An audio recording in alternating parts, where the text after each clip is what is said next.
গল্প দিদা হাজির। আমি আজকে ছোট ছোট গল্প থেকে একটি গল্প পড়ে শোনাব,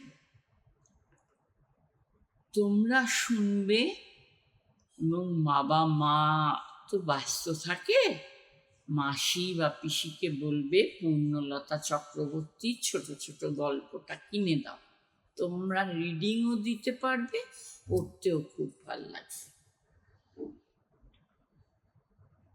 গল্পটার নাম মা হারা। বাগানে অনেক ফল গাছ, ফল খেতে খেতে কত পাখি আসে, কাঠবিড়াল বেড়ালিও আসে। একদিন একটা ছানা কাঠবিড়াল ঘরের ভিতর চলে এলো। রানু আর মিনু তোয়ালে চাপা দিয়ে তাকে ধরল। ছানাটির পায়ে দড়ি বেঁধে ওরা তাকে রুটি কলা কিশমিশ খেতে দিল, বলল ওকে আমরা পুষব। বাইরে ছানার মা কিচির কিচির কিচির কচকচ করে ছানাকে খুঁজছে।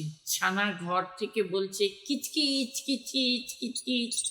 ডাক শুনে মা জানলার কাছে এলো, দেখলো ছানা রয়েছে। ভয়ে সে ঘরে ঢুকলো না। রানু বলল চল আমরা বাইরে গিয়ে আড়াল থেকে দেখি ওরা কি করে। তখন কাঠবিড়ালির মা ছানার কাছে ছুটে এলো, পিছনের পায়ের খাড়া হয়ে বসে সামনে দু পা দিয়ে ছানাকে তুলে নিল।